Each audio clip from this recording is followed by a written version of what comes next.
around this time on Tuesdays, and we're always waiting to hear if he'll say anything interesting, and he most certainly did. Cowboys owner Jerry Jones on 105.3 The Fan just said it is likely that Dak Prescott is going to go on injured reserve with his hamstring injury that will sideline him for a minimum of 4 weeks. This is obviously extremely significant as the Cowboys season in this moment hangs in the balance. Dan Graziano, as we sort of consider that, they're going to start Cooper Rush this week in their game. There's a talk about the possibility of Trey Lance here, but again, he's there as well. Enormous breaking news. Dak Prescott likely to go on IR. We wondered how bad is the injury. Obviously, it's bad enough that he is going to miss a significant chunk of time. At least 4 games by rule. And obviously, you know, we've talked all about that Cowboys schedule and the tough teams they have coming up and try and beat them with Cooper Rush. We'll see if they end up using Trey Lance. Like, he's got some things he can do with his legs. I don't know if they'll start him or if they'll just find ways to use him. But, yeah, they're going to have to patch it together. Not sure they're going to have CeeDee Lamb this week either because, you know, of his injury. You're looking at the three. Sell!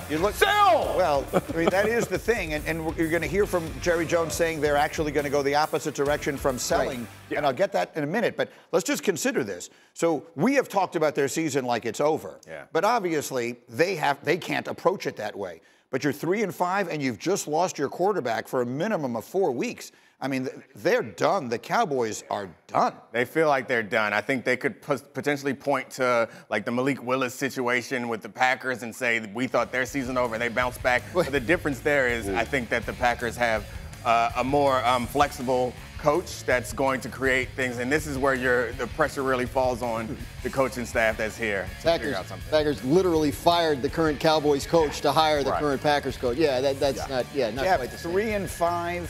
This is their upcoming schedule, and they'll have to do it without Dak Prescott. Yeah, it's over. Dak Prescott was your only real chance, and and even that was so slim. Go get some good draft picks. Don't draft 16th.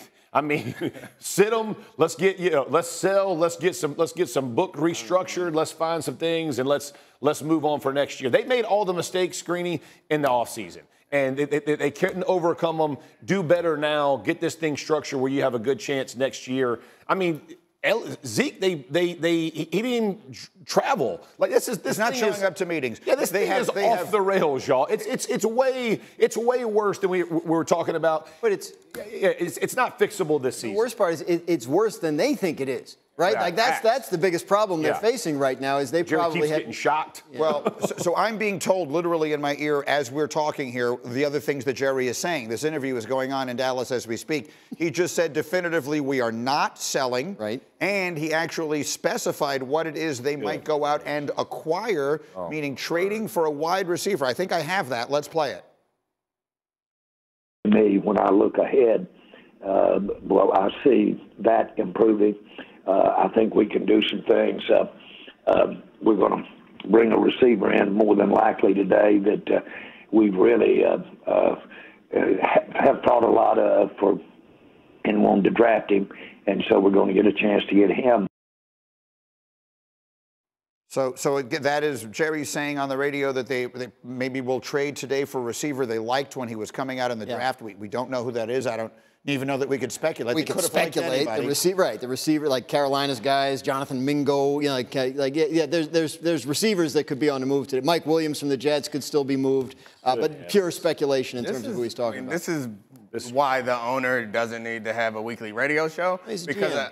The GMs don't need to have weekly radio shows either because I understand the things that you have to say in your locker room. Those are different from the way that you need to run this organization. So, that, to me, this doesn't make sense as a strategy going forward for this team. I mean, he also just said, by the way, he expects CeeDee Lamb, Micah Parsons, and Zeke Elliott all to play this weekend. Sorry. Yeah, I mean, when you think about where this team is, whether it's Zach Martin or Diggs or Brandon Cooks, Lawrence. Marcus Lawrence. These guys should go get. I mean, I know they're banged up, Cooks and Lawrence especially, but if they can come off the IR.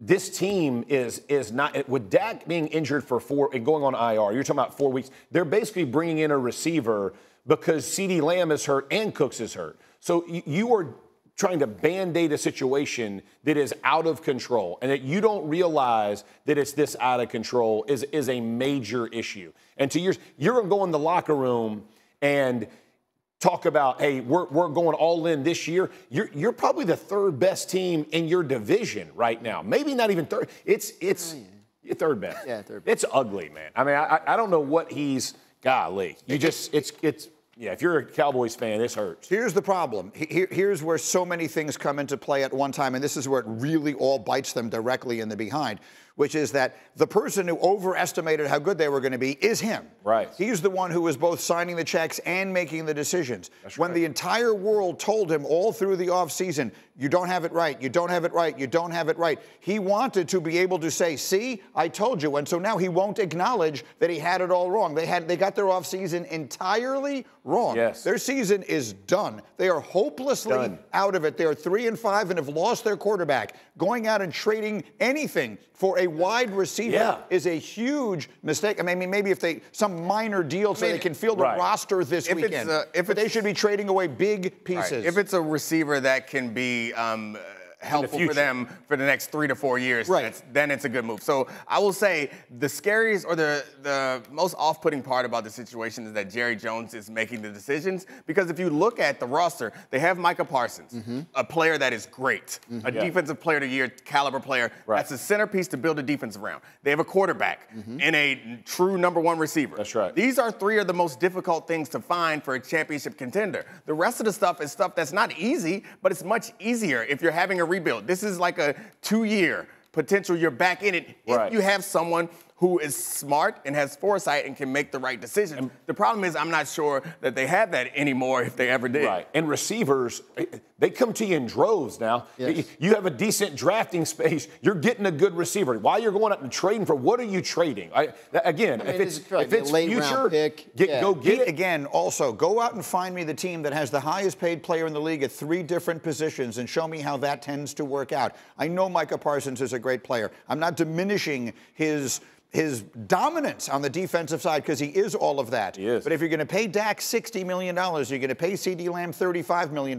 I do not think you can pay Micah Parsons $36 million and continue to field a roster. Like, you just can't do it. No team does it. You know what the smart teams do? They make painful decisions sometimes. Kansas City let Tyreek Hill go. He was on pace to be one of the most productive receivers in NFL history, and they let him go, and they've won back-to-back championships since. Yeah, it looks like a genius move now, but I think there are a lot of other factors that they weren't like, hey, we don't want Tyreek Hill anymore. There are a lot of other factors that went into the decision. They had to make a difficult decision. Right. I agree, and you have to make difficult decisions. I don't think that getting rid of Micah Parsons or any of those 3 guys would be a good difficult decision, given that they're all at the positions that it seems like in the modern NFL you need more than any. Positions you want. I'm just told, and Dan, you were on it, that the Cowboys have just traded for Jonathan Mingo. How about that from Graziano? So that's a guy that the Panthers drafted a couple years ago when they had a different front office and coaching staff. Doesn't necessarily fit with their plans right now. He's been available. Young player that hasn't been used much in Carolina. Well, now that I know that, I've changed everything I just said. Obviously, the Cowboys are going to come roaring back and become a playoff contender this year behind the combination of Cooper Rush, did they give up? Jonathan Mingo.